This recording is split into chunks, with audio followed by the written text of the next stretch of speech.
아마 이 단어는 많이 아실 겁니다. 9988-234. 99세까지 팔팔하게 살다가 2, 3일만 아프다가 사망하는 이런 부분을 말씀을 드리는 건데, 전체, 지금 100세 시대라고 말씀은 하지만 사실 병원에서, 이렇게 질환 때문에 병원에 입원해서 치료하는 경우도 많이 있을 겁니다. 평균 수명이 많이 증가됐긴 했지만, 그만큼 병원에서 많은 시간들을 오랫동안 기다리시는 이런 경우들이 많아서 그것보다는 건강하게 99세까지 팔팔하게 사시다가 하는 것들이 아마 좋지 않을까라는 생각입니다. 언젠가는 죽음이라는 그런 것들을 갖고 있기 때문에 죽음에 대한 부분은 생각을 안 할 수가 없지만 그런 경우에 병원에 입원을 해서 잠깐 치료를 한다든지 하는 경우가 있을 수 있다라고 생각하시면 좋겠습니다. 우리나라의 평균 수명을 이렇게 보면 1970년도 되면 이게 남성과 여성의 좀 차이가 있긴 한데 남성이 58세 정도 되었습니다. 여성은 65세 정도 됐고요.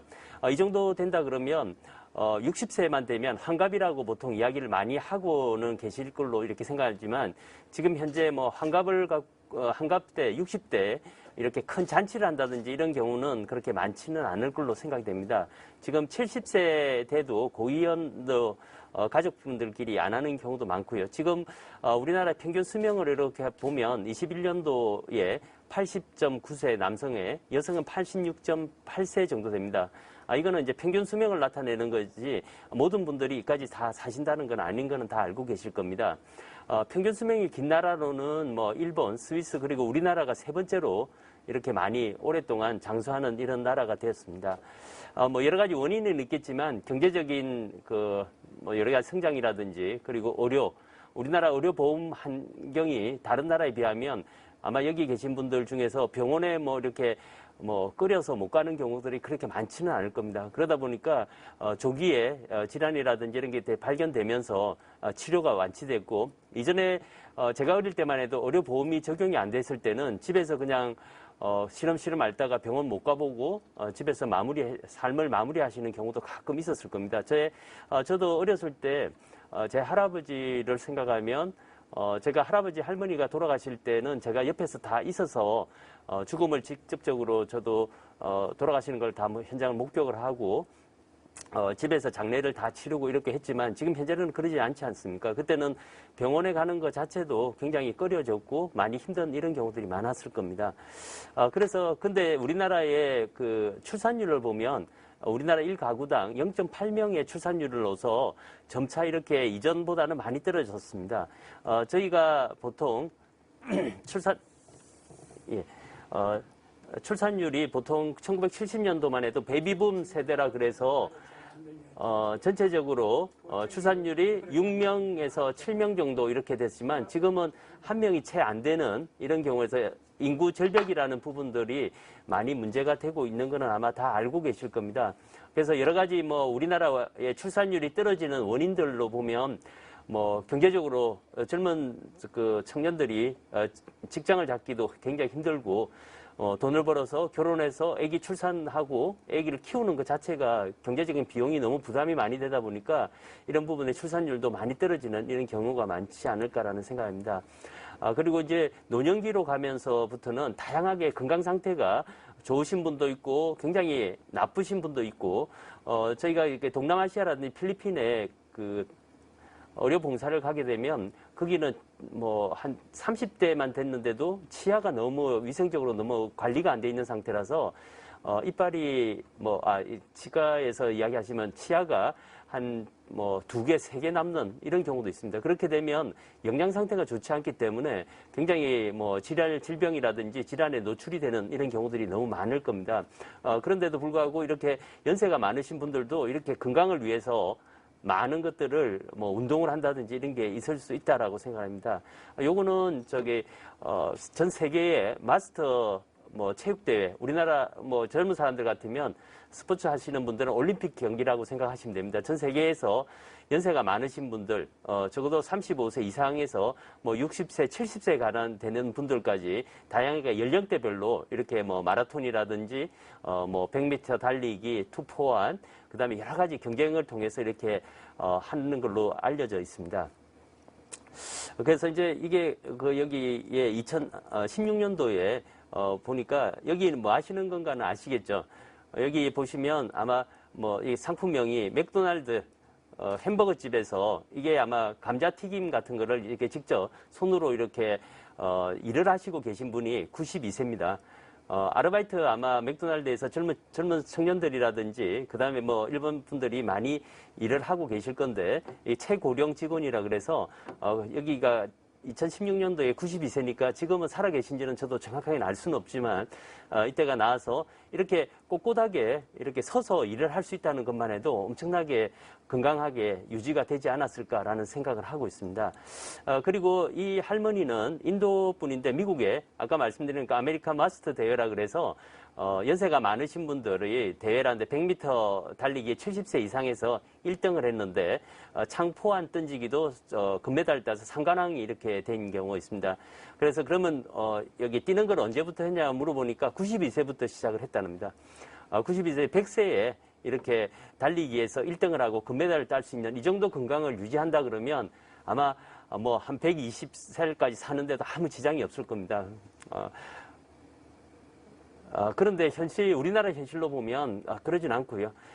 많은 분들이 이렇게 병실에서, 이거는 이제 저희 제주대학병원의 중환자실입니다. 중환자실에서 코로나로 인해서 한 차례도 면회도 못하게 돼 있고, 만약에 이제 상태가 너무 나빠졌을 때 경우 같으면, 그냥 한 번 정도 면회를 하면서 마무리를 하는 임종 과정을 이렇게 지켜보는 이런 부분이 있습니다. 그래서 임종 이후에 장례식장까지 이렇게 가서 입관식을 하고 뭐 그렇게 해서 장례식을 치르는 이런 것들이 우리나라 현실이 되지 않을까라는 생각을 합니다.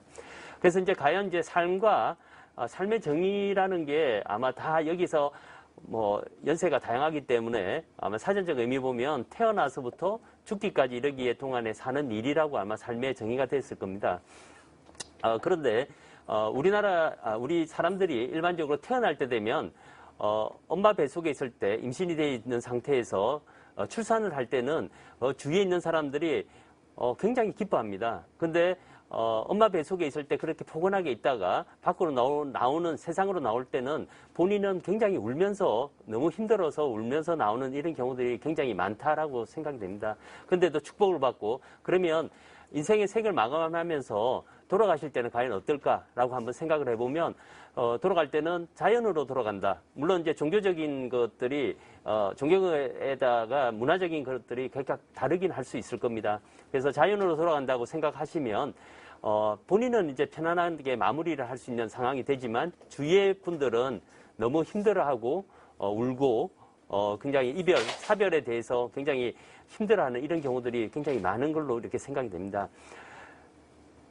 그래서 삶이 어떤 건가라고 해서 많은 분들이 뭐 그냥 인생관이라든지 그 다음에 가치관 이런 것들을 많이 이렇게 생각을 하고 있는데 뭐 이게 다른 유명하신 분들이 적어 놓은 거를 제가 그냥 간단하게만 이렇게 합니다.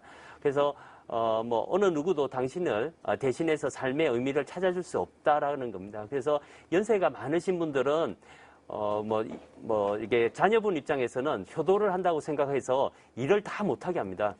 그러면 과연 이 일을 못하게 하는 것들 자체가 삶의 의미가 없이 아침에 눈을 뜨고 밥 먹고 그 다음에 케이블 TV 보다가 친구분들이 있으면 다행인데 친구분들 없는 경우에 집에서 계속 그냥 TV만 이렇게 채널만 돌리다가 이렇게 해가 지면 또 밥 먹고 하는 게 과연 어떤 의미가 있을까?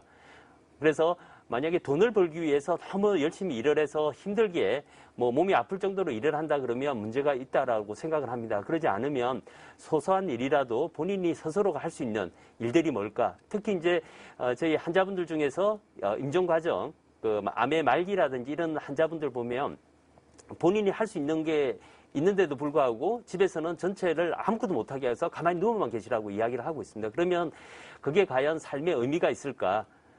집에서 조용히 나가서 만약에 조용한 정원 같은 게 있으면 아니면 뭐 화분이라도 있으면 화분에 이제 꽃이라도 이렇게 다 쓰다듬어 주고 그다음에 난 같으면 난을 이렇게 먼지가 쌓여 있으면 그걸 닦아주고 하는 그런 부분들도 의미가 있다라고 생각이 되지만 그 자체를 못하게 해서 아프니까 아무것도 하지 말라.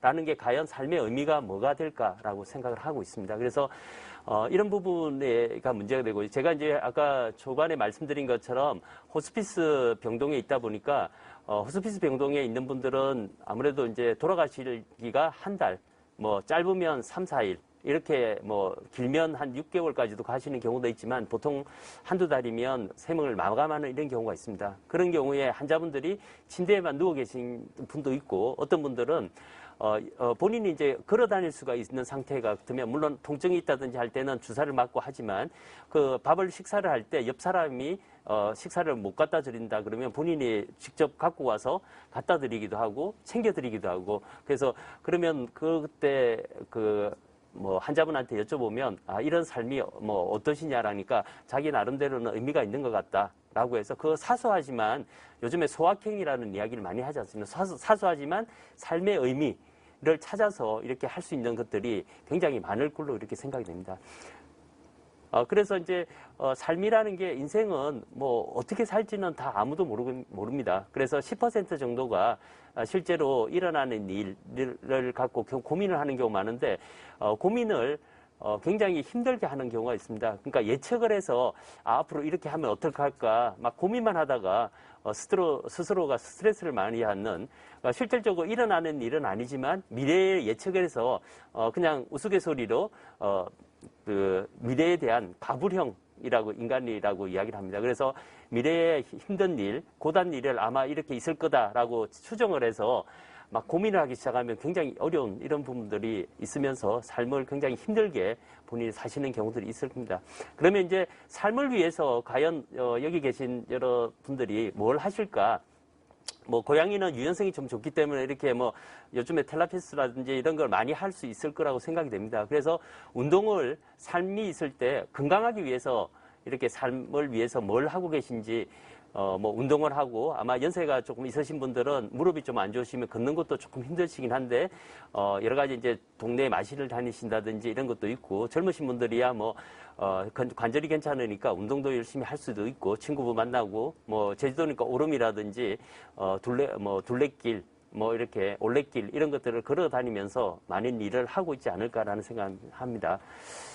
그러면 이제 그 인생관에서 아까 말씀드린 것처럼, 여러 가지 삶에 어떤 걸 여러분들이 이제 추구를 하느냐가 이제 참 중요한데, 아마 네잎크로바의, 꽃말은 다 알 겁니다. 이게 이제 네잎크로바는, 뭐, 나폴레옹에서 이제 유래가 됐다라고 생각하는데, 나폴레옹이 이렇게 전장터에서 이렇게 뭐, 머리를 숙이고 있는데 그 위로 이제 총알이 날아가면서, 자기가 이 꽃 때문에, 네잎크로바 때문에 살았다. 그래서 행운이라는 이런 꽃말이 있는 거는 아마 다 아실 겁니다. 사실은 이제, 크로바 자체는 세잎이 정상입니다. 이거는 네잎 자리는 돌연변이기 때문에 굉장히, 어떻게 생각하면 돌연변이라는 게 좀 안 좋은 거라고 아마 생각할 수도 있는데, 이게 행운인데, 세이크로바의 뜻을 알고 계신 분들은 그래 많지는 않을 겁니다. 세이크로바는 꽃말이 행복입니다. 그래서 행복보다는 행운을 추구하는 경우가 굉장히 많을 겁니다. 아마 삶이 힘들고 많이 이러면 도박부터 해서, 우리 뭐 저희도 그냥 농담 삼아서 이야기하지만, 뭐 로또를 한번 당첨이 돼야 된다, 로또 되면 좋겠다, 이렇게 다들 아마 생각하고 계실 겁니다. 그래서 세이크로바의 꽃말이 행복인데, 행복을 저버리고 행운을 쫓아가는 경우들이 너무 많다 보니까 사회가 조금 더 각박해지고 이런 부분이 있지 않나라는 생각을 합니다. 그래서 이제 본격적으로 이제 우리나라의 사망 원인에 대해서 잠깐 뭐 살펴보면, 아마 단연코 사망의 숫자를 이렇게 나타내는 경우가 있는데, 많은 다른 나라랑 비교를 하려고 하다 보면 이 기준이 있어야 됩니다. 뭐 인구가 10,000명밖에 안 되는 데서 사망한 사람들하고 인구가 1억 명이 되는 데서 사망한 사람을 똑같이 비교할 수가 없기 때문에, 이거는 이제 인구 10만 명당 기준으로 해서 몇 명이 돌아가시는지 이런 것들에서 사망 원인을 찾는 이런 경우들이 많은데, 우리나라는 2019년도인데 이게 그 보통 바로 전에 거는 나오진 않고 한 2, 3년 정도는 이게 제대로 등록이 됐는지 이걸로 돌아가셨는지를 체크를 하고 하다 보니까 2019년도가 최근 거고요. 아마 2분기, 올해 아마 2분기 되면 2020년도에 사망 원인들이 아마 나오게 될 겁니다. 그래서 이게 인구 10만 명당 얼마가 돌아가시는지를 보면, 악성 신생물이라는 게 소위 말하는 암입니다. 암이 한 158.2명, 명이 이제 사망을 하는 거고, 그 이외에 이제 심장질환이라 그래서 아마 드라마라든지 이런 데 보면 갑자기 심장을 막 이렇게 쥐어짜듯이 아프면서 갑자기 쓰러져서, 그 뭐 병원에 실려가는 이런 장면들이 많이 나올 건데, 이런 부분들이 이제 심장질환이 60.4명, 그리고 폐렴이 이제 45.1명입니다. 그 외에 뭐 뇌혈관 질환이라 그런 거는 이제 뇌졸중이라 그래서 중풍이라든지 이런 걸 아마 알고 계실 거고, 그 다음에 좀 안타깝지만 자살이 이렇게 많이 증가됩니다. 특히 이제 노년층의 고독사뿐만 아니고 고독인데 자살이라든지 이런 부분들이 많기 때문에 이런 것들을 알고 계시면 좋을 것 같고요. 그래서 암이라든지 이런 부분들이 지금 굉장히 많은 숫자를 차지하고 있습니다. 그래서 오늘 강의를 할 내용이 국가암검진에 대한 부분하고 암이 이제 어떻게 예방할 건지에 대한 것을 집중적으로 나중에 말씀드리도록 하겠습니다. 그래서 근본적으로 한 요로 5가지의 암으로 이제 그 사망하는 이런 부분이 있다라고 생각하시면 좋을 것 같습니다. 근데 이제 남성과 여성으로 이렇게 나누면 아무래도 남성이 암으로 돌아가실 확률이 굉장히 더 높다라고 봅니다. 그래서 196.3명이니까 10만 명당, 그리고 여성은 120.2명, 이렇게 좀 차이는 있지만 차이가 있는 이유가 뭘까라고 생각하면 암이 걸릴 수 있는, 아마 그냥 기본적으로 생각하실 때 몸에 안 좋은 거를 제일 많이 하는 게 남자들이 많이 하지 않습니까? 특히 이제 담배, 흡연이라든지 이런 부분들이 많기 때문에 이런 것들을 뭐 어렸을 때부터 노출이 많이 되고, 고등학교 학생, 그 다음에 심지어 제주도에서 이렇게 설문조사를 했지만 초등학교 학생들도 담배 피는 이런 것들이 있었다라고는 합니다. 근데 그거는 이제 자료에서 본 거고요. 그러다 보니까 노출이 많이 되고, 요즘에 남성, 여성에 대한 성평등 이런 것들을 너무 하다 보니까 여성들도 뭐 담배를 피지 말라는 건 아니지만 담배가 굉장히 안 좋은데 담배를 피는 것 자체가 양성평등이라고 또 생각하시는 경우들이 좀 종종 있는 걸로 생각이 됩니다. 그래서 안 좋은 거는 사실 평등하고는 상관없이 그거는 금해야 되는데 그게 남성과 여성의 차별이다라고 생각하시는 경우들이 있어서 조금 안타까운 이런 부분이 있습니다. 그래서 오히려 연세가 드신 분들은 담배를 끊어가는 상황이고요. 나이가 어린 친구일수록 담배를 많이 피고, 여성들도 담배 피는 그 경향들이 좀 더 많기 때문에 이런 질환들이 조금 더 많이 생기지 않을까라고 생각을 하고 있습니다. 그래서 뭐 여러 가지 나이별로 이렇게 그 사망률이 있지만 40대 이후부터는 악성 신생물이라 그래서 여기가 이제 암으로 돌아가시는 경우가 많고요. 20대, 10대부터 30대까지는 자살이 거의 1위입니다. 그래서 우리나라에서도 자살 예방을 위해서 정신과적인 상담이라든지 24시간 동안 위급 상황에서 전화를 건다든지 이렇게 해서 이런 부분이 있는데, 너무 힘드니까 아마 이게 자살을 택하지 않을까, 안타까운 일들이 이런 것들이 벌어지고 있다라고 생각합니다. 그래서 이제 심뇌혈관만 잠깐 말씀드리면, 이제 연령이 증가할수록 남성에서 45세, 여성에서는 55세, 그 중에 제일 문제되는 게 복부 비만입니다. 그래서 배가 많이, 손발은 이렇게 가는데 배만 볼록 튀어나오는 올챙이 배라고 이야기하는 정도로 하는 경우에 문제가 되고, 여기에 이제 담배가 여기도 많이 들어가 있고요. 그 다음에 고혈압, 당뇨병, 그리고 좋은 HDL이라 그래서 이게 좋은 콜레스테롤, 이게 나쁜 콜레스테롤이라고 이야기를 합니다. 그래서 이런 부분들이 있으면 이게 위험 인자가 너무 많고요. 그 다음에 조기에 가족력이 있으면 아무래도 음식이라든지 유전적인 거는 본인이 태어나려고 그러면 안 가질 수가 없기 때문에 이런 부분들 때문에 문제가 있다라고 보통 생각을 하고 있습니다. 그래서 위험 요인을 최대한 줄이는 게 가장 이게 건강하게 살 수 있는 부분이라고 생각하시면 좋을 것 같습니다. 그래서 일반 검진들도 많이 하고 계신데, 이거는 국민보건공단에서 하는 그런 여러 가지 이제 기본적인 연령에 따라서 기본적인 검사들을 많이 하고는 있고요.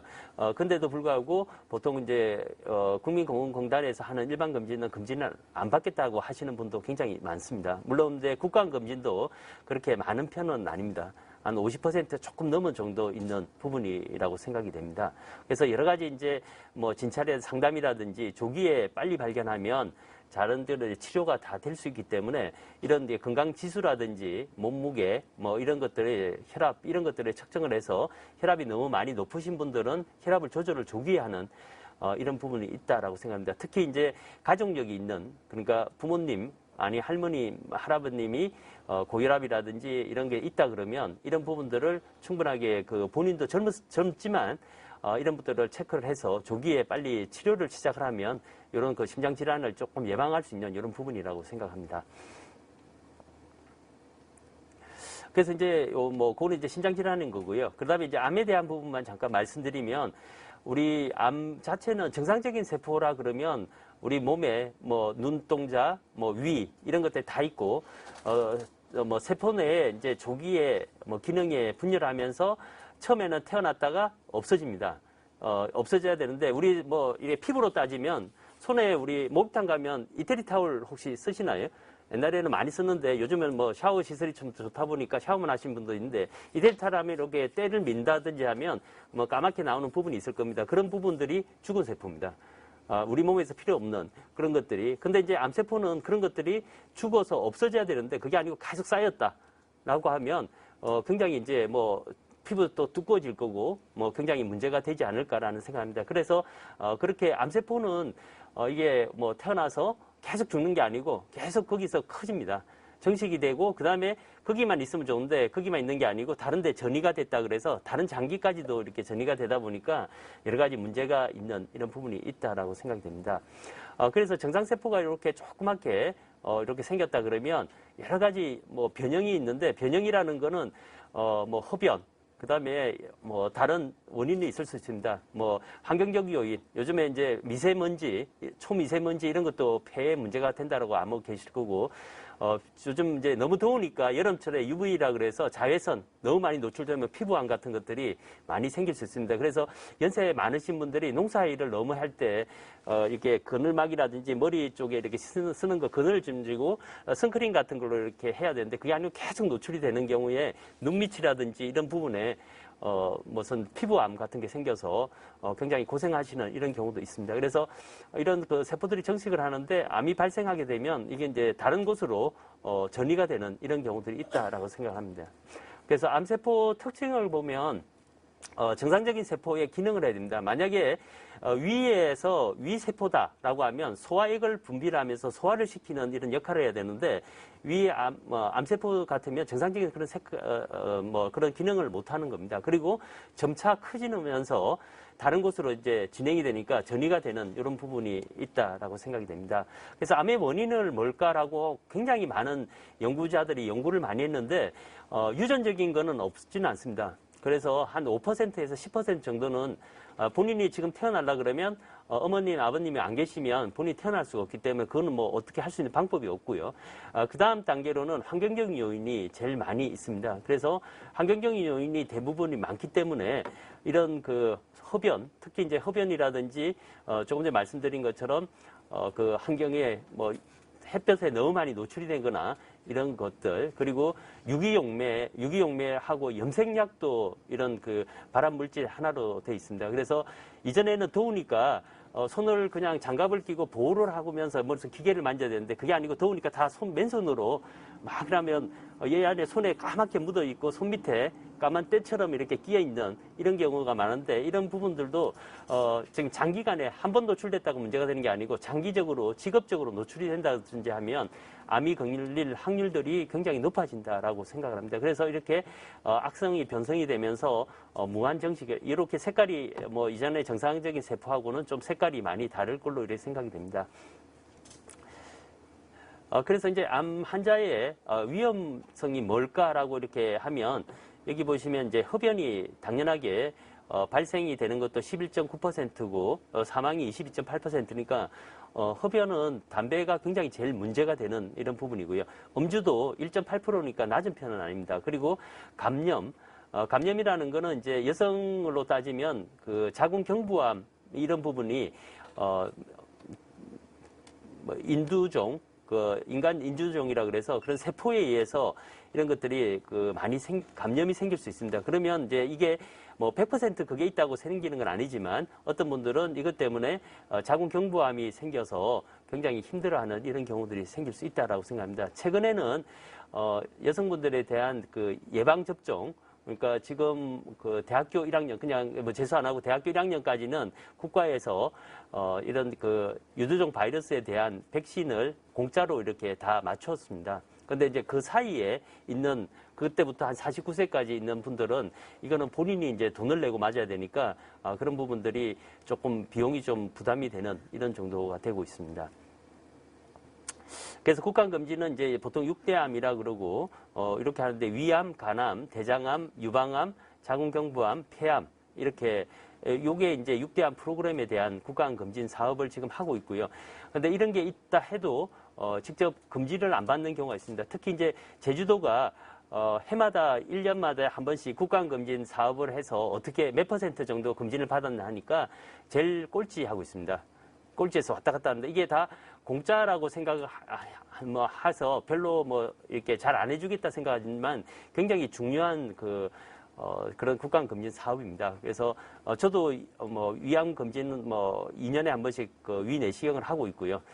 대장암은 검사하는 거는 이제 대장 내시경을 검사를 하는 게 더 좋긴 한데 국간검진 프로그램에는 안 들어가 있습니다. 근데 이제 그게 자물 반응 검사라 그래서 대변을 갖고 가면 거기서 해서 거기서 양성으로 나오면 대장암 검사도 공짜로 이렇게 하는 이런 경우들이 있다라고 생각하시면 됩니다. 그래서 6대암 검진은 이렇고요. 그래서 암종에 따라서 차이가 있는데 3분의 1은 예방이 가능하다고 생각합니다. 암이. 그리고 3분의 1은 조기에 발견해서 완치가 가능하고요. 나머지 3분의 1은 조금 진행이 되더라도 생존율을 높일 수 있다라고 이렇게 생각이 돼 있는 상태가 많습니다. 근데 이게 조기에 발견이 안 되고 이렇게 많이 진행이 된 경우에 발견이 되면 아무래도 예후가 좋지 않다라고 생각이 됩니다. 그래서 아마 사기와 말기는 아마 다르다고 아마 알고 계시면 좋을 것 같습니다. 이전에는 사기와 말기를 그냥 혼종해서 이렇게 많이 사용을 했는데 사기는 몸에 암이 퍼져 있는 상태에서 항암 치료라든지 방사선 치료라든지 이런 걸 할 수 있는 상태를 사기라고 이야기하고요. 그 다음에 말기라고 하는 경우는 이런 거를 치료를 다 했고 현대의학으로 모든 걸 다 했는데도 반응이 없는 상태에서 이제는 임종 과정으로 이제 넘어가야 되는 이런 상태가 말기라고 이렇게 이야기를 합니다. 그래서 사기하고 말기는 조금 다르다고 알고 계시면 좋을 것 같습니다. 그래서 암이 이렇게 국한되어 있는 부분 있으면 훨씬 이제 수술만 해서 제거만 해도 굉장히 좋은 이런 경우가 있다라고 생각하고 되시면 좋을 것 같습니다. 그리고 연령별 암 사망을 보면 아까 10대부터는 대부분 자살이 많다고 그러는데 이것도 암이 안 생기는 경우가 없습니다. 백혈병하고 머리 쪽에 뇌암이 이렇게 있는 경우가 있고요. 20대부터는 위암이 여기도 너무 짜게 드시는 것도 이게 위암에 굉장히 문제가 되는 경우가 있기 때문에 이런 부분들을 예방을 해야 되고 30대부터는 이제 유방암 이 생길 수도 있고 40대 간암, 폐암 이렇게 많이 다양하게 사망률들이 각 연령마다 좀 차이가 있다라고 생각하시면 좋을 것 같습니다. 그래서 이제 호발하는 암에 그러면 원인이 뭘까라고 이렇게 쭉 보면 위암은 이전에는 냉장고가 없을 때는 위암을 우리나라 사람들 위암에 위절제, 반절제했다고 아니면 전체가 다 드러내서 내가 위가 없다는 둥 막 이렇게 이야기하는 경우가 많았는데 이게 짠 음식을 굉장히 많이 문제가 됩니다. 이전에는 음식이 상할까봐 짠 음식에서 소금을 너무 많이 뿌리고 염장을 많이 해서 보관하기 위해서 이렇게 하는 경우들이 많았는데 이런 짠 음식 그리고 우리가 고기를 저도 어렸을 때는 고기 먹는 경우가 그렇게 많지는 않았습니다.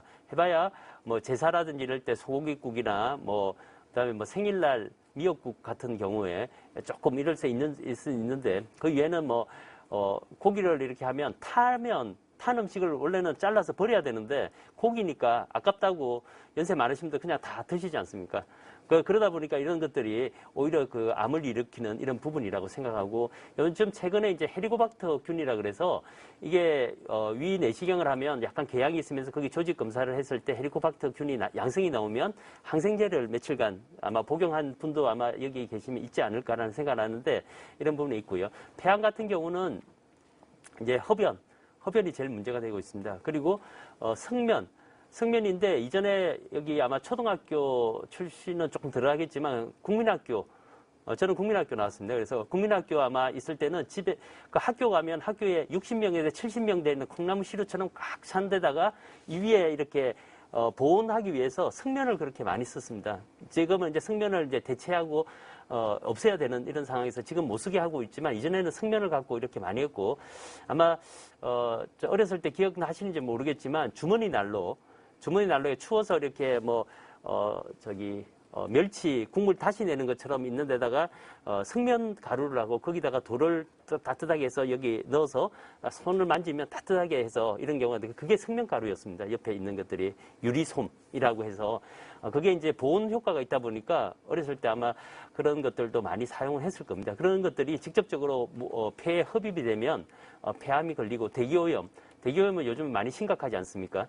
그래서 이런 부분도 있고요. 간암은 이전에는 이제 간염 바이러스라 그래서 비형 간염 보균자. 그래서 이제 이전에 제가 어렸을 때만 해도 임신한 여성분이 만약에 비형 간염 보균자라 그러면 그 자체가 아기가 태어나면서 비형 간염 보균자로 태어납니다. 그러다 보니까 그때 당시에는 예방접종이라든지 이런 것들이 좀 귀하고 못하다 보니까 그냥 아기가 태어나면서 비형 간염을 갖고 태어나는 거예요. 그러면 아기가 이제 몸을 잘 관리를 해서 하면 좋은데 술도 마시고 남자애들 같으면 술도 마시고 올리고 막 이러다 보면 40대 되면 비형 간염이 되고요. 그 다음에 45세에서 50세 정도 되면 간경화가 되고 한 60대 되면 간암이 돼서 이렇게 돌아가시는 이런 경우가 많습니다. 근데 최근에는 아기가 만약 엄마가 이제 비형 간염 보균자라도 하면 아기가 태어나자마자 주사를 맞습니다. 예방접종부터 해서 그 면역 보강제 항체를 맞아서 아기는 비형 간염 보균자하고 아무 상관없이 건강하게 사는 이런 부분이 있습니다. 그래서 아마 어렸을 때 비형 간염 예방접종 맞으라고 하고 해서 주사를 아마 맞은 적도 있을 걸로 생각됩니다. 그리고 간경화가 있고요. 아플라톡신이라 그래서 이거는 이제 곰팡이에 생기는 이런 곰팡이입니다. 그리고 대장암이 이제 이전에 우리나라에서는 위암은 많이 생겼는데 대장암은 그렇게 많이 없었습니다. 이때는 고기를 잘 못 먹었잖아요. 어렸을 때는 고기를 잘 못 먹고 하니까 비만하지도 않고 먹을 게 있어야지 하는데 맨날 배고파서 수돗물 먹고 보릿고개에 막 그냥 여러 사람들이 그냥 죽거려 갖고 조금씩 해서 먹고 하니까 대장암이 안 걸리는데 요즘에는 이제 식습관이 서구화되면 아마 여기 젊으신 분도 있으니까 아마 패스트푸드라 그래서 피자 아니면 햄버거 좋잖아요. 먹을 게 편하니까. 그런 것들을 많이 먹으면 이런 비만 이런 정도가 높아지기 때문에 문제가 되는 이런 경우가 있습니다. 그래서 지방도 많이 먹고 그다음에 육류, 음식에 이제 고기류 많이 먹는 이런 부분도 있습니다. 그리고 식이섬유는 별로 안 좋아하는 나는 육식성이다라고 해서 고기를 굉장히 좋아하는 이런 경우가 있는데 이런 경우는 이제 대장암하고 많이 연관이 돼 있다라고 생각합니다. 그리고 유방암에는 이제 음주도 있고요. 유전적인 요인이 있습니다. 아마 여기 계신 분들 중에서 안젤리나 졸리 아시는 분 아마 있을 건데 그분도 자기 엄마가 유방암으로 돌아가셔서 어렸을 때 엄마가 빨리 돌아가시는 바람에 자기는 애들 키우면서 자기도 이렇게 유방이 걸릴 수 있기 때문에 조기에 이걸 제거한다 그래서 유방 절제술을 하고 이렇게 하는 경우도 있었습니다. 그래서 그런 부분들이 있고 유방암은 자녀를 출산을 안 하는 경우에 수녀님들한테 좀 많이 생긴다고 이렇게 생각이 됩니다. 그래서 이제 출산도 제대로 하고 그다음에 수유도 하고 이러면 유방암이 생길 확률이 좀 떨어진다라고 생각을 합니다.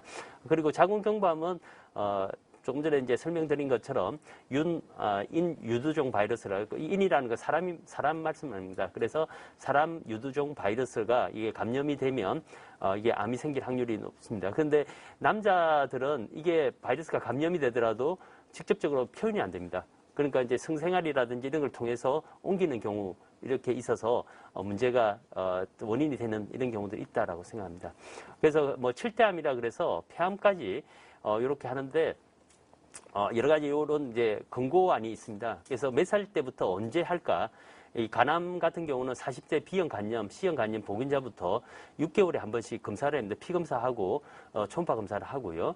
그다음에 이제 위암은 40대부터 74세 2년 주기로 위 내시경 검사를 하거나 아니면 위조형 촬영이라 그러는데 위조형 촬영은 사실 이걸 빨리 발견하기는 좀 어렵습니다. 그래서 조금 힘들더라도 위내시경 검사는 한 2년에 한 번씩은 연세가 있으시면 여기 맞춰서 하면 좋을 것 같고요. 대장암은 45세부터 80세까지입니다. 1, 2년 주기로 분별 검사, 자멸 검사라고 해서 이전에 아마 어렸을 때 대변 검사 하면 대부분 다 기생충 검사라고 보통 생각을 하실 겁니다. 그래서 기생충 검사가 아니고 여기는 대변에서 피가 나오는지를 검사를 해서 만약에 피가 나온다라고 하면 대장 내시경 검사도 반드시 해야 되는 이런 부분입니다.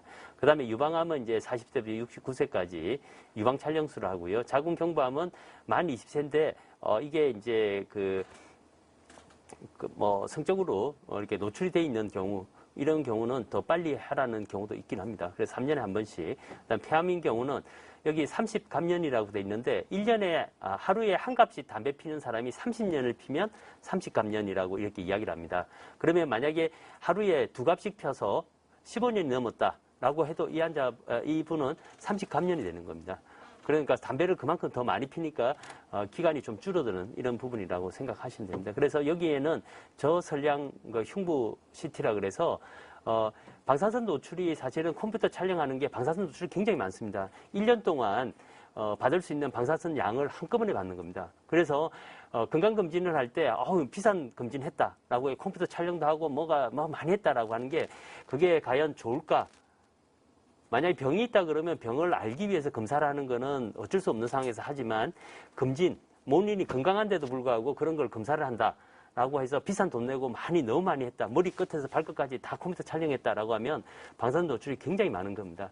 그래서 외국 사람들이 우리나라 사람들 건강검진에 컴퓨터 촬영이 들어가 있는 거 보고 되게 많이 놀랍니다. 어떻게 그런 건강한 사람이 방사선 노출을 그렇게 많이 시키는 그런 검사를 하냐. 그러니까 초음파 정도만 해도 상관없고 엑스레이 단순하게 찍어서 거기에 이상이 있으면 이제 검사를 하는 게 당연하다고 생각을 하지만 우리나라에서는 비싼 검진을 해야 되지 않습니까? 아마 여기 계신 분들 중에서 부모님께 효도하는 셈 치고 1년에 삼성이나 이런 데 한 200만 원, 300만 원짜리 비싼 거 해주고 오시면 뿌듯하잖아요. 뭔가 했다는 느낌. 그래서 누구를 위한 그 건강검진인가 라고 한 번 정도는 아마 생각해 보시면 좋을 것 같습니다. 그래서 이제 위암부터 이렇게 보면 위암에는 이전에는 이런 걸 많이 했을 겁니다.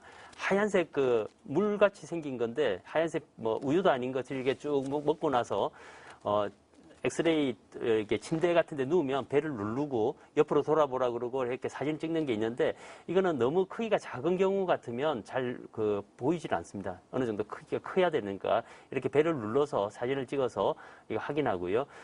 위내시경은 이렇게 위내시경 하는데 아마 위내시경하고 대장내시경 해보신 분도 아마 있으실 건데 위내시경은 좀 참을만 합니다.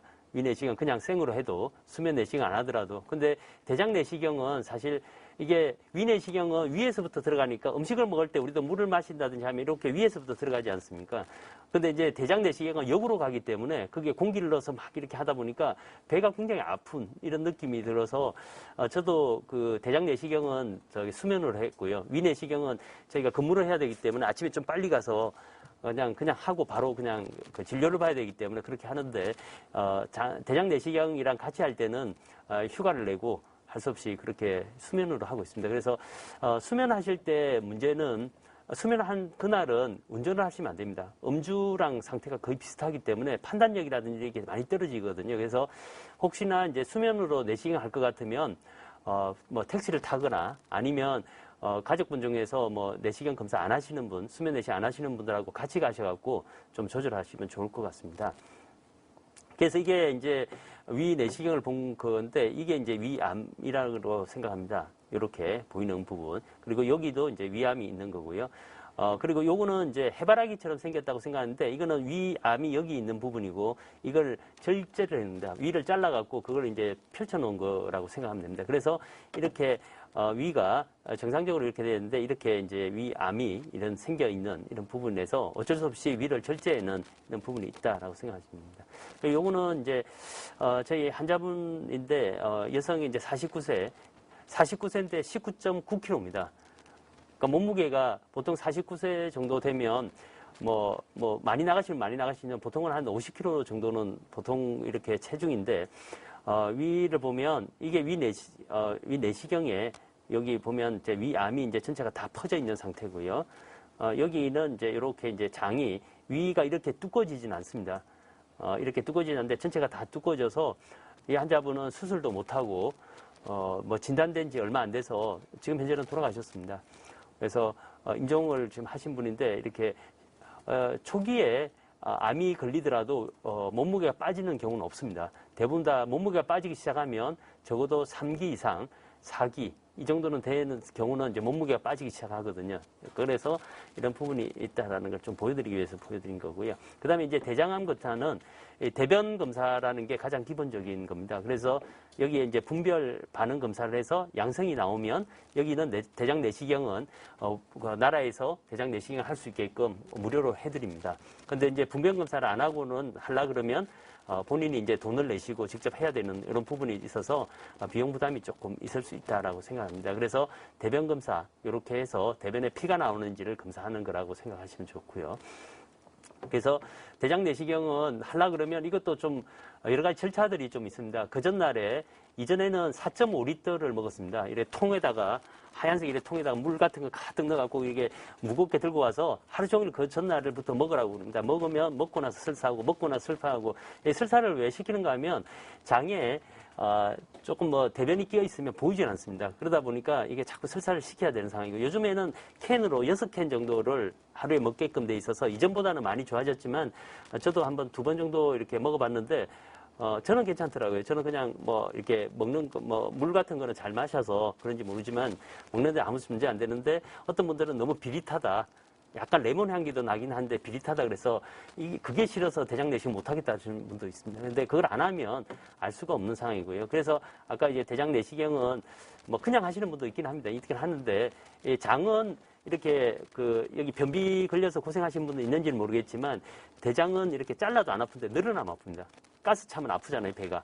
그것처럼 장을 이렇게 넣을 때 공기를 넣어서 약간 늘리고 넣고 해서 이렇게 자꾸 주의를 봐야 되기 때문에 자꾸 장이 이제 가스가 차니까 자꾸 아프다는 느낌이 들어서 굉장히 힘들어하는 경우들이 있는데 그래서 뭐 저는 개인적인 생각에는 뭐 대장 내시경 참을 수 있으면 하시고 아니면 그냥 수면으로 하시는 게 좋겠다라는 생각을 합니다.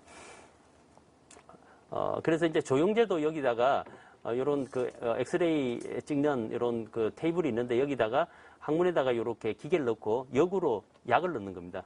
약을 넣어서 하는데 이거는 옛날에는 많이 했지만 요즘은 이거 잘 안 합니다. 대부분 다 대장 내시경을 많이 통해서 한다라고 생각해서 여기 이제 직접 대장에 여기가 대장이 이렇게 점막이 이렇게 돼야 정상인데 뭔가 이게 덩어리가 이렇게 많이 끼인 것처럼 보이잖아요. 요거 까만 이제 노란색은 이게 대변이고요. 이게 막혀 있으니까 대장 자체가 대변이 안 내려와서 문제가 됐고요. 이것도 대장 내시경 한 것도 제 환자분 거를 대장 내시경 했는데 지금은 돌아가셨습니다. 이 환자분도 대장암으로 이게 너무 많이 퍼져 있는 상태에서 이게 꽉 막혀 있는 이런 부분이라고 생각하시면 됩니다. 그래서 여기 조직을 떼내서 암이 이제 확정이 된 상태고요. 요런 거는 이제 대장을 잘라서 수술할 때 대장을 잘라서 심한 경우는 대장 밑에 직장이라고 있습니다. 그래서 직장에 암이 있으면 그게 이제 항문하고 근처에 있으면 있을수록 대장을 직장까지 다 자르고 장루를 통해서 이렇게 대변을 빼내야 되기 때문에 직장암 같은 경우가 굉장히 삶의 질이 너무 떨어집니다. 수술하고 나면 이게 장루 같은 걸 차고 있으면 거기서 대변이 나오잖아요. 그러면 대변 나오는 냄새도 나고 하니까 사람들이 본인이 직접 냄새 난다고 생각하니까 사람들을 만나는 것도 꺼려하고 이러다 보니까 대인기피증도 생기고 사람이 몸이 아프거나 이러면 연세가 드시든 어쨌든 옆에 친구들이 있어야 되잖아요. 같이 이야기도 하고 할 수 있는데 본인 자체가 나는 몸이 이상하고 냄새가 나니까 사람들이 싫어하겠다는 이제 선입견이 생각되니까 사람들을 자꾸 안 만나려고 하고 하다 보니까 조금 더 생활이라든지 이런 것들이 좀 더 안 좋아지는 이런 경우가 있어서 이런 대장암 검사 이런 거는 조금 조기에 빨리 발견하면 좋다라고 봅니다. 그래서 아마 대장암 이게 대장 내시경 검사를 했을 때 용종 떼냈다는 이야기 아마 종종 여기 떼내신 분도 있을 거고 용종에서 주위분이 용종 큰 거 뗐다고 다행히 암은 아니었다고 하는데 용종이 5년에서 7년이 지나면 암으로 변환되는 경우들 많기 때문에 용종은 무조건 떼라라고 이야기를 합니다. 그때는 간단하게 고기만 떼내면 되는데 지금은 만약에 그게 암으로 되는 순간 장을 잘라내야 되는 상황이기 때문에 수술이 굉장히 좀 문제가 되는 이런 부분이라고 생각하시면 됩니다. 그다음에 이제 간암은 이렇게 이제 간단하게 할 수 있습니다. 간암은 피 검사하고 비형 간염 아까 바이러스 보균자라든지 항체가 있는 사람들, 간경변이 있는 사람들은 이렇게 그 피 검사를 하고 확진을 하고요. 그다음에 6개월마다 한 번씩 이렇게 초음파 검사를 해서 초음파는 별로 아픈 건 없습니다. 여기는 부작용 같은 거나 아까 컴퓨터 촬영한 것처럼 뭐 여러 가지 그 뭐 합병증이라든지 이런 게 있을 수는 없기 때문에 그런 부분들을 충분하게 감지하면 되고요. 그다음에 이제 유방암 검사는 사실은 이제 이런 엑스레이를 먼저 찍어보는데 엑스레이도 이게 찍었을 때 잘 관찰이 안 되는 경우도 있습니다. 유방에 그 치밀 조직이 좀 많으신 분들은 사진을 찍어도 약간 애매하게 나오는 경우에 이게 놓쳤다는 경우가 좀 뭐 아마 종종 있었다고 이야기를 아마 들어보셨을 겁니다. 근데 이거는 엑스레이만 단순하게 찍어서 이게 놓치는 경우들이 굉장히 많기 때문에 만약에 조금이라도 이상이 있으면 초음파 검사를 따로 또 이렇게 하는 경우들이 있다라고 보통 생각을 합니다. 이렇게 이제 눌러서 찍다 보니까 환자분들이 굉장히 아파하시는 경우들이 있고요. 그래서 이것 때문에도 민원도 많이 생길 수 있습니다. 그래서 그런 부분들이 있다는 걸 알고는 계시면 좋을 것 같고요. 그래서 이렇게 이제 각각 다 나타나는 이런 경우들이 있고, 암이 되는 경우는 여기에 만약에 여기 조그맣게 암이 숨어 있다 그러면 이 관찰이 안 됩니다. 그러다 보니까 암을 놓치는 경우들이 종종 있다라고 생각하시면 되겠습니다. 그래서 이렇게 초음파 검사를 해서 여기 이상이 있으면 여기에 조직을 떼내서 이렇게 하는 경우가 있고요. 이게 이제 유방 조직입니다. 유방 조직 자체는 유선이라 그래서 출산하게 되면 아기한테 수유를 하지 않습니까? 그래서 그런 부분들이 있어 지방이 이렇게 많은데 이거는 이제 유방암이 있어서 한쪽 유방을 절제한 그런 사진이고요. 이분도 뭐 돌아가셨는데 유방암인데 수술도 하고 방사선 치료, 호르몬 치료 다 했는데 이게 이제 암덩어리가 밖으로 기어 나온 겁니다. 재발을 했다는 겁니다. 피부가 다 벗겨진 상태에서 이렇게 물까지 이렇게 이건 제가 벌겋게 돼 있지 않습니까? 이게 피부라는 게 굉장히 중요한 그 기관입니다. 피부가 노출이 이렇게 되고 하면 뭐 화상을 입거나 피부가 벗겨지면 막 직물 같은 게 나오는 것처럼 염증이 세균들이 우리 손에도 다 세균들이 잘려있기 때문에 그때 침범을 해서 근처를 다 이렇게 벌겋게 다 염증이 생기가 얼마나 아프시겠습니까? 근데 뭐 이분도 유방암 말기로 해서 이제 돌아가셨는데 여기 구멍 난 거 보이시죠? 이게 보면 제가 이제 소독하러 이렇게 한 번씩 갔었는데 손가락을 넣으면 뼈가 만져져요. 그까지 이제 갈비뼈가 만져지죠. 물론 뭐 피부가 없으니까 뼈가 그냥 건강하신 분들도 뭐 너무 날씬하다든지 하면 뭐 갈비뼈 만져지긴 하지만 이게 직접 갈비뼈까지 만져지는 이런 경우가 있었습니다. 그다음에 작은 경부암은 이렇게 이제 밑에 쪽에 작은 경부 쪽에다가 이렇게 이제 그 브러쉬 같은 걸 넣어서 살짝 이렇게 액을 빼내는 이런 병들이 있어서 하고요. 그다음 폐암 같은 경우는 엑스레이 찍으면 이렇게 잘 안 나타나는데 컴퓨터 촬영을 할 때 저설량이라고 이야기하는 거는 컴퓨터 촬영 중에서 용량을 최대한 방사선 노출을 최대한 줄여서 하는 겁니다. 아까 말씀드린 것처럼 30감년 이상 담배를 피신 분들은 이게 이제 여기에 해당이 돼서 저희가 조기 검진 프로그램에서 시작을 해서 지금은 이제 다 모든 이렇게 건강 검진 프로그램에 다 들어가 있습니다. 물론 이게 사진을 찍을 수 있는 기구가 있고 CT 촬영이 되는 데에서만 하기 때문에 이런 것들을 하고 있다라고 생각하시면 됩니다. 그래서 만약에 암이 있는 경우에 이게 이쪽이 폐암입니다. 이게 까맣게 보이는 부분들은 이분은 담배를 좀 많이 피지 않았을까라고 생각을 하고요. 그래서 이렇게 되면 요 부분만 떼는 게 아니고 전체적으로 폐 전체를 다 제거하는 이런 부분이라고 생각하시면 좋을 것 같습니다. 그 다음에 이제 갑상선 암에 대한 거는 요거는 잠깐 알고 계시면 검진은 일상적으로 건강한 암은 아닙니다. 그래서 이제 이게 1cm 정도 이상만 안 되면 굳이 조직 검사하거나 할 필요 없다. 정기적으로 검사만 해서 어느 정도 커지는지만 보면 된다라고 해서 이전에 우리나라에서 갑상선 암이 그냥 발생률이 굉장히 올라간 적이 아마 있었을 겁니다. 그럴 때 보니까 갑상선에 대한 것도 그때 보험하고도 많이 연관이 돼 있고요. 실비라든지 이럴 때 암이 진단이 되면 보상을 받는다 그래서 조그만 거라도 다 떼낸다라고 생각하지만 갑상선은 굉장히 중요한 우리 몸의 장기입니다. 우리 갑상선 기능이 저하가 되면 만약에 떼서 없다 그러면 갑상선 호르몬을 계속 평생을 투여를 해야 되는데 만약에 투여를 안 하게 되면 몸이 축 처져 버립니다. 힘이 없고 그러니까 움직이는 거라든지 이런 것들이 중요해지고요. 만약에 갑상 호르몬이 너무 많이 상승이 됐다라고 하면 눈이 튀어나오는 정도의 문제가 되는 이런 부분이 있습니다. 그래서 과연 이게 금진에서 이득이 있을까 없을까 이렇게 많이 고민을 했는데 지금 현재로는 뭐 목에 뭐가 만져지지 않는 한은 그렇게 꼭 할 필요 없다라고 보통 이렇게 하고 있습니다. 그래서 국간 검진을 하다 보니까 이제 사망률이 이제 섬세히 감소하게 됐는데 폐암 같은 경우는 저기 감소율 효과가 한 20% 정도 되고요. 그다음에 위암 같은 경우는 40% 정도. 그다음에 대장암이면 21% 이렇게 퍼센트가 굉장히 뭐 낮은 것처럼 보이지만 본인한테 만약에 이게 여기에 다 나와서 완치가 됐다, 사망률도 낮아졌다라고 하면 그는 굉장히 본인한테 유리한 거라고 생각하시면 좋을 걸로 생각이 됩니다. 그래서 이제 수급률 아까 저도 말씀을 드렸는데 이렇게 보면 이게 전국에 대한 수급률입니다. 이렇게 쭉 해서 한 60% 정도 10명이 있으면 한 6명 정도가 저기 검진을 받고 한 4분 정도는 검진을 안 받습니다. 우리 제주도는 이거보다 더 떨어져 있습니다. 이건 평균을 말씀드린 거고요. 그래서 우리 제주도에서는 보통 5명 정도 받고 5명이 안 받는 이런 부분이 있어서 국간 검진 그 프로그램을 자꾸 이렇게 홍보하기 위해서 아마 뭐 방송이라든지 이런 데 많이 홍보를 하고 있을 걸로 생각이 됩니다. 그래서 국간 검진 기간 찾기를 하려 그러면 이게 국민건강보험공단에 이 건강검진 기간 찾기를 해서 클릭을 하게 되면 제주시에 몇 개, 그다음에 서귀포시에 몇 개 이렇게 돼 있습니다. 그래서 그런 부분들을 찾아서 직접 하셔야 될 것 같고요.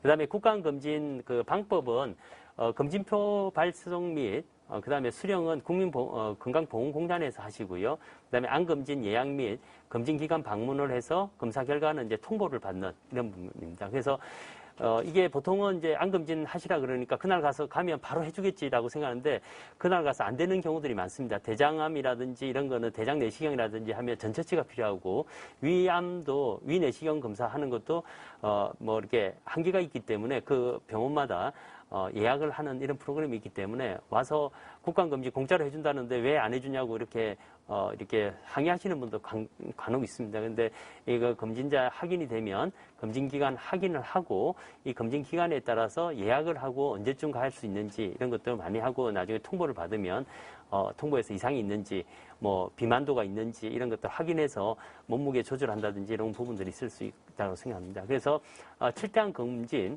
요게 이제 권고하는 아까 말씀드린 위내시경은 40대부터 74세까지의 남녀 위내시경 검사를 2년마다 하시는 거, 간암은 40세 이상 B형 간염, C형 간염, 보균자는 남녀는 복부 초음파 검사 이렇게 하고 연령 관계없이 간경화가 되신 분들이 있습니다. 간경화 되시면 무조건 이렇게 6개월에 한 번씩 하셔야 되고요. 그 다음 대장암은 45세에서 80세까지 남녀의 분변 자멸 검사, 대변 검사를 하는 거고, 유방암은 이제 40세부터 69세까지 유방 촬영을 하는, 그 다음에 자궁암 검사는 20세 이상, 그 다음에 폐암은 30감년, 그 다음에 갑상선암은 초음파를 이용한 거는 아직 권고하지 않는 이런 거라고 생각을 하시면 좋을 것 같습니다. 그래서 아까 이제 아까는 이제 검진에 대한 부분이고요. 이제는 그러면 국민의 국간 검진 중에서 암 예방 수칙이라 그래서 이게 뭐 연세가 많든 젊든 이거는 예방 수칙에 대해서 10가지를 국간 검진 기관에서 국립암센터에서 이걸 만들었습니다. 그래서 한 가지씩 이렇게 좀 살펴보도록 하겠습니다. 첫 번째는 담배를 피우지 말고 남이 피우는 담배도 연기도 피해야 된다라고 합니다. 담배라는 거는 그 안에 굉장히 많은 물질들이 화학물질들이 있습니다. 그러면 요즘에 이제 뭐 액상담배, 그다음에 전자담배라 그래서 그건 어떤가 똑같습니다. 그래서 그것도 마찬가지 조금 덜하지 않을까 라고 생각하는데 조금 덜할 수는 있습니다. 안에 있는 성분들이 불에 타는 게 아니기 때문에 이거는 이제 그 담배가 타는 거기 때문에 이게 문제가 됐고요. 첫 번째가 본인이 담배를 피는 게 1차 흡연이라고 합니다. 본인이 좋아서 피는 거, 기호품이니까. 그다음에 2차 흡연은 이전에 아마 여기 연세가 있으신 분들은 집에서 집에 어떤 모임을 가면 크리스탈 잿더리하고 라이터를 이렇게 기념품으로 해서 막 선물을 많이 주고 아마 연말이나 뭐 설날 구성 때 되면 선물 주실 때 뭐 이렇게 담배 한 보루 이런 거 사갖고 이렇게 연세 많으시면 갖다 드리고 아마 저는 어렸을 때 생각하면 할아버님이 담배를 피셨는데 할아버지가 옛날에 새마을 피신 것 같아요. 새마을 혹시 아시나요, 담배? 새마을은 필터도 없고 그냥 이렇게 해서 그냥 입에다가 이렇게 하는 건데 그런 그 담배가 그 집에서도 피웠습니다. 집에 재떨이 갖다 놓고 아침에 일어나면 꼭 아버님이 담배를 딱 피시고 그 다음에 일어나셔갖고 하는데 그때 당시에 옆에 있는 사람은 자고 있으면 그냥 흡연하는 거예요. 그러니까 본인이 원하는 좋든 말든. 그 다음에 이제 3차, 그게 이제 2차 흡연이고 3차 흡연은 아무리 깨끗하게 뭐 밖에 나와서 담배 핀 다음에 양치하고 뭐 그러니까 애들한테 안 좋다 그러니까 막 이렇게 하는데 옷이라든지 그다음에 머리카락 이런 서에 담배에 안 좋은 성분들이 다 묻어 있고 집에 딱 들어오면 그때 퍼져버리잖아요. 그러니까 그게 이제 애들한테 안 좋다라고 3차 흡연 이렇게 이야기를 많이 합니다. 그래서 담배 피우지도 말고 남이 피는 담배도 연기도 피할 것 해서 여기 보면 이제 담배가 이제 어디에 뭐 암하고 관련이 없는 데는 없습니다. 대부분 다 암이라고 생각하면 폐암, 그 다음에 입안에 골령 같은 거 이렇게 씹어서 이렇게 하는 분들 같으면 입안에 구강암 이런 것들이 보통 4.6배 안 하는 사람들보다 이게 4.5배. 그러니까 여기 보면 위암도 있고요, 췌장암, 방광암도 이렇게 생깁니다. 신장암도 그 다음에 남자분들은 이제 전립선 암도 흡연하고 많이 연관이 되어 있습니다. 그래서 1점 몇 배가 되고요. 직장암, 간암, 뭐 식도, 후두암은 뭐 32% 2배나 되니까 굉장히 많고요. 머리에 뇌 종양까지도 이렇게 많이 있을 수 있다라고 생각합니다. 그래서 담배가 굉장히 안 좋은 거기 때문에 1급 발암물질이라고 보통 이야기를 합니다. 그래서 담배는 무조건 끊어야 된다.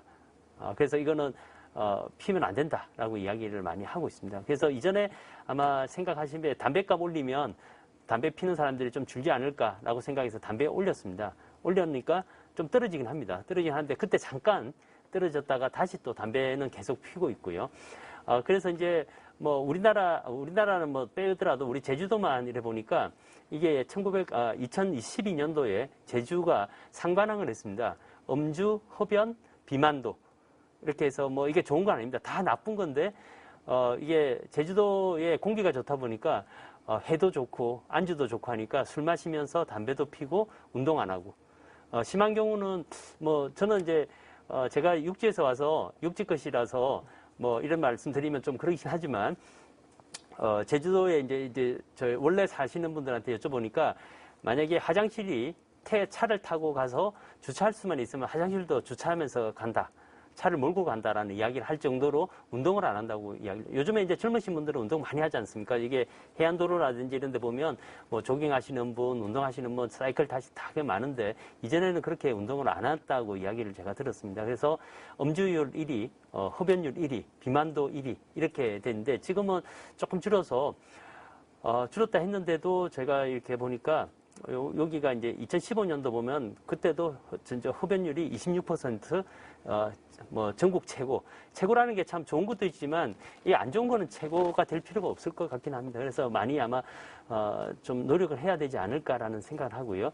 그래서 2020년도 과연 어떨까 했더니만 흡연하고 음주가 이제 감소되긴 했습니다. 점차 이렇게 흡연율도 남성 흡연율도 43%부터 해서 36% 점점 떨어지고 있는 이런 상태라서 근데 비만율은 이렇게 이제 35%에서 38%니까 비만도는 아직도 이렇게 올라가고 우리가 돼지고기를 좀 많이 드셔서 그런지는 모르겠지만 이렇게 많이 드신 만큼 운동을 해야 됩니다. 운동을 해서 빼내야 되는데 그게가 참 어려운 이런 부분이라고 생각이 됩니다. 근데 이제 2016년부터 해서 흡연을 좀 줄여보자라고 해서 이런 안 좋은 그림들을 담배 꽉에다가 이렇게 다 이렇게 붙였습니다. 붙이면 좀 어떨까 이렇게 해서 했는데 조금은 줄긴 했다라고 이야기를 하지만 지금 이게 이제 올해 처음에 나왔을 때는 혐오하는 그림이 너무 안 좋잖아요. 그림이 너무 끔찍한 이런 부분이 있지만 처음에는 이걸 이래가 담배 피겠냐라고 했지만 조금 지나니까 여기다가 앞에다가 명함을 이렇게 이제 단박하게다가 비닐이 있으니까 거기다가 명함을 하나 꽂아놓고 그냥 담배 피시는 분들 굉장히 많이 봤습니다. 이게 보기가 좀 끔찍하니까.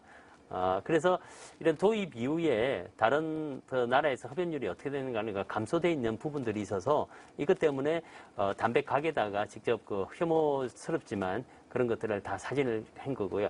근데 안타깝지만 제주도에서 요즘에 갈 때 면세품 많이 사갖고 올라가지 않습니까?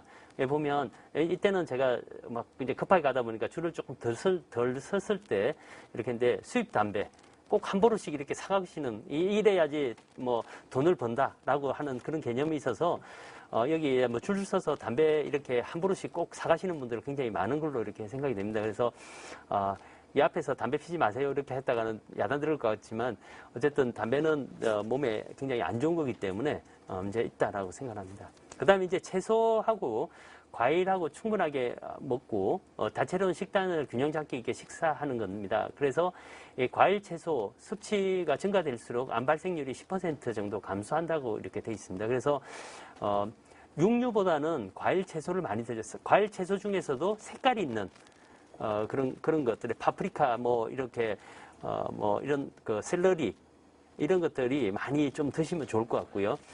그래서 이런 색깔이 있는 것들 이런 것들을 많이 드시면 이게 많이 도움이 된다라고 보통 생각을 하고 있습니다. 그리고 음식은 짜지 않게 먹고 탄 음식을 먹지 않기라고 해서 우리 이게 이제 고등어지 않습니까? 고등어 뭐 저도 많이 먹고 있습니다. 고등어 짜게 해서 먹는 경우도 있고 하는데 이런 것들은 소금을 좀 덜 그렇게 넣고 너무 탄 것 같으면 탄 거는 다 빼버리고 안에 익은 것만. 그래서 우리 제주도에서 과연 그러면 어떤 그 음식을 먹는 게 제일 좋을까? 젓갈 안 좋잖아요. 너무 짜니까 젓갈 빼고. 근데 이제 그러면 돼지고기를 구워서 먹을까 생각하니까 구워 먹으면 또 탄 음식이 또 있고 지방이 또 많으니까 또 빼고 하다 보니까 먹을 게 뭐 있을까 하니까 돈베고기가 아마 제일 낫지 않을까. 그 다음에 보쌈 이런 거라든지 그렇다고 고기를 뭐 안 좋다 그래서 먹지 말라는 게 아니고 골고루 잘 드셔야 되는데 몸에 안 좋은 거는 조금 피하라는 그런 개념을 갖고 하시면 좋을 것 같습니다. 그 다음에 이제 술은 그러면 과연 어떨까?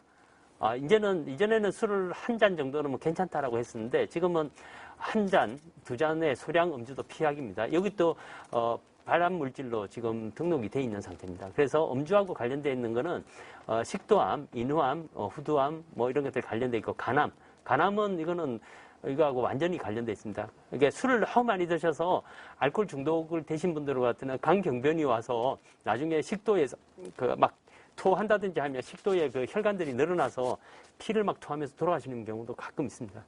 끔찍한 이런 것들을 아마 여기 계신 분들은 보실 일은 없지만 저는 이제 병원에 있다 보니까 환자분들 중에서 간경변인데 막 응급실에서 와서 막 피 토하는 경우 같으면 지혈을 안 해주면 출혈이 되면서 그냥 돌아가시는 이런 경우들이 너무 많고요. 예. 그래서 아마 다들 저는 괜찮은데 힘드신가 그럴 것 같아서 잠깐 여기까지만 요 술에 대해서 다시 좀 말씀드리고 잠깐 쉬었다 하도록 하겠습니다. 예, 그러면 한 10분 정도 10분 정도 쉬었다가 다시 하겠습니다.